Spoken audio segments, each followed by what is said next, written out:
गुजरात में CID crime branch का inspector और एक कांस्टेबल 30 लाख की रिश्वत लेते पकड़े गए। मामले में दोनों से पूछताछ जारी है। विभागीय जांच तेज कर दी गई है।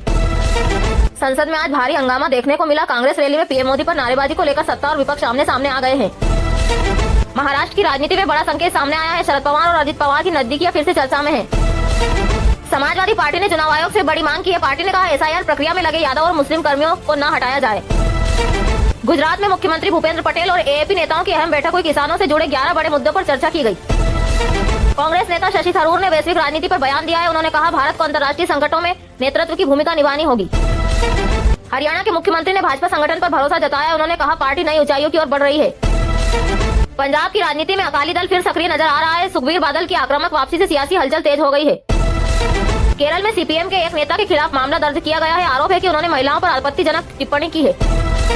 चुनावी सूची के विशेष पुनरीक्षण को लेकर विवाद बढ़ गया है। विपक्ष ने इसे लोकतंत्र के लिए खतरा बताया है।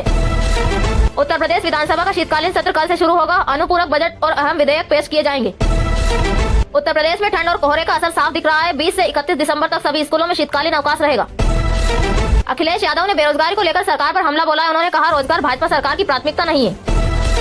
सोना और चांदी की कीमतों में आज तेज उछाल आया है। चांदी करीब 1,09,000 प्रति किलो के स्तर पर पहुंच गई। ठंड के चलते कई राज्यों में स्कूलों की पढ़ाई प्रभावित हुई है। छात्रों को घर पढ़ने की सलाह दी जा रही है। भारत की विदेश नीति को लेकर वैश्विक मंच पर चर्चा तेज है। विशेषज्ञ भारत की बढ़ती भूमिका को अहम बता रहे हैं। उत्तर भारत में कड़ाके की ठंड और घना कोहरा जारी है। कई इलाकों में विजिबिलिटी बेहद कम दर्ज की गई है। दिल्ली एनसीआर में प्रदूषण गंभीर स्तर पर पहुंच गया। डॉक्टरों ने बच्चों और बुजुर्गों को घर में रहने की सलाह दी है।